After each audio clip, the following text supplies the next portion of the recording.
दोस्तों, एक बुद्धिमान व्यक्ति कभी नहीं कहेगा कि वह बुद्धिमान है। इसलिए नहीं कि ऐसा कहने से उसकी बुद्धिमत्ता कम हो जाएगी, बल्कि इसलिए क्योंकि वह ऐसा कहने की व्यर्थता को देख पाता है। दोस्तों, गौतम बुद्ध के जीवन से जुड़ी हुई एक छोटी सी कहानी जो आपको बताएगी कि वास्तव में बुद्धिमान कौन है। एक नगर में एक लड़का रहता था और उसका दिमाग बहुत तेज था और उसकी खासियत यह थी कि वह किसी भी चीज को बड़ी जल्दी और आसानी से सीख लेता था। जहां अन्य लोगों को किसी काम को सीखने में महीनों या वर्ष लगते थे, वही इस लड़के को उसी काम को सीखने में कुछ दिन लगते थे। उसकी खासियत दूर दूर तक फैल गई थी और कहा जाने लगा था कि उस व्यक्ति के जितना बुद्धिमान कोई नहीं है। परंतु वह व्यक्ति तो जानता था कि वह भीतर से क्या है। हर व्यक्ति जानता है कि वह भीतर से क्या है, चाहे वह बाहर से कुछ भी दिख जाए। वह व्यक्ति भी भीतर से तो परेशान था, परंतु वह अपने अहंकार से अपनी परेशानियों को ढकना चाहता था। दोस्तों, ज्यादातर लोग ऐसे ही करते हैं और शो ऑफ इसी का नाम है। वह व्यक्ति अपनी प्रसिद्धि को और बढ़ाने के लिए तरह तरह के काम सीख रहा था। वह चित्रकारी करना जानता था, वह मूर्ति बना सकता था और गीत गा सकता था। वह दुनिया जहान का हर वो काम सीख चुका था जो उसने अब तक देखे हुए थे। इसलिए उसे अपनी बुद्धिमत्ता पर अहंकार था, क्योंकि कोई भी साधारण आदमी एक काम कर सकता है या दो काम कर सकता है या ज्यादा से ज्यादा 3 काम को कर सकता है, परंतु वह तो सैकड़ों काम को कर सकता है और बहुत अच्छे से कर सकता है। इसलिए उसने अपनी बुद्धिमत्ता पर अहंकार था। वह इस बात को अंदर ही अंदर मान चुका था कि उसके जितना बुद्धिमान इस दुनिया में कोई भी नहीं है। फिर एक दिन उसका सामना गौतम बुद्ध से होता है। उसे पहली बार एक ऐसा व्यक्ति दिखता है जिससे उसे ईर्ष्या होती है।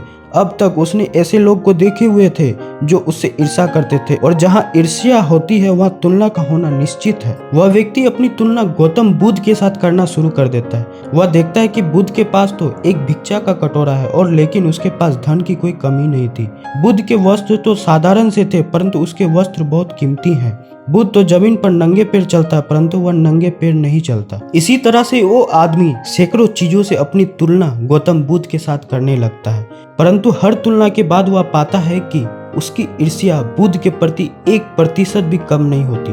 वह व्यक्ति मन ही मन सोचता है कि मैं इस भिक्षु से अपनी तुलना क्यों कर रहा हूँ, जबकि मेरा जीवन इससे 100 गुना बेहतर है। लोग भी बुद्ध का सम्मान कर रहे हैं। आखिर इसके भीतर ऐसा क्या है जो मुझ में नहीं है और जिसके कारण मेरे भीतर इसके प्रति ईर्ष्या है।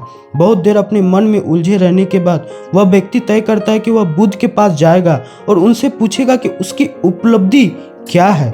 वह व्यक्ति अपने सेवकों के साथ बुद्ध के पास जाता है और उनसे कहता है, मैं इस इलाके का सबसे बुद्धिमान व्यक्ति हूँ और आप अपने आसपास जो भी देख रहे हैं ना, मैं वो सब करना जानता हूँ। किसी भी कार्य को सीखने में मुझे बहुत ही कम समय लगता है।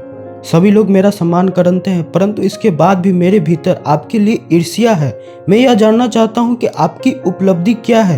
ये सब लोग आपके आदर सम्मान क्यों कर रहे हैं। इसके बाद बुद्ध कहते हैं कि वैसे तो मेरी कोई उपलब्धि नहीं है, परंतु तुम कह सकते हो कि मेरी एक उपलब्धि है।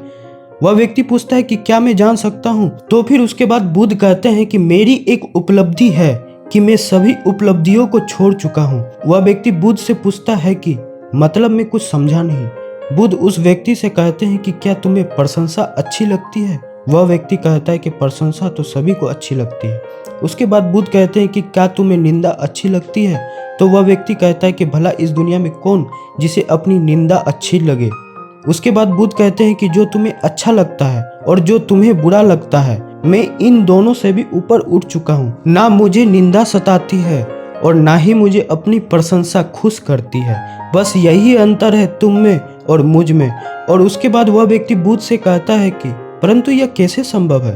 बुद्ध मुस्कुराते हैं और उस व्यक्ति से कहते हैं कि तुमने सैकड़ों काम सीखे, लेकिन एक सबसे जरूरी काम को तुम सीखना भूल गए। वह व्यक्ति बुद्ध से पूछता है कि कौन सा काम बुद्ध। बुद्ध कहते हैं कि अपने मन को नियंत्रण करना। क्या तुम्हें आता है। बुद्ध की वह बात सुनकर वह व्यक्ति समझ जाता है कि ईर्ष्या का यही कारण था। उसके बाद बुद्ध कहते हैं कि जिस व्यक्ति ने सारा जगत को जीत लिया लेकिन अपने मन को नहीं जीता, उसने कुछ भी नहीं जीता। और जिसने अपने मन को जीता परंतु अपना सब कुछ गवा दिया, फिर भी उसने सब कुछ जीत लिया। क्योंकि वास्तव में बुद्धिमान व्यक्ति वही है जो अपने मन का शासक है और वो नहीं जो अपने मन का गुलाम है। गौतम बुद्ध के इन शब्दों को सुन उस व्यक्ति का अहंकार टूट जाता है और वह व्यक्ति बुद्ध से कहता है कि क्या आप मुझे अपने मन को जितना सिखा सकते हैं। बुद्ध कहता है कि अवश्य सिखाएंगे, परंतु मैं तुम्हारी सभी उपलब्धियां छीन लूंगा। फिर उसके बाद वह व्यक्ति बुद्ध से कहता है कि मैं तैयार हूँ। उस दिन से वह व्यक्ति ध्यान करना शुरू कर देता है, क्योंकि ध्यान ही वह तरीका है जिससे आप अपने मन को अपने वश में कर सकते हैं। दोस्तों, आज आपने बुद्धिमान कैसे बने और बुद्धिमान किसे कहते हैं, इस वीडियो को देखने के बाद अगर आपको कुछ समझ में आता है तो आप अपने मन के थॉट्स को जो है कमेंट सेक्शन में जाकर जरूर लिखें। और साथ ही साथ आप अगर नए आए हैं इस चैनल में तो आप हमारे इस चैनल को सब्सक्राइब भी कर लें। धन्यवाद।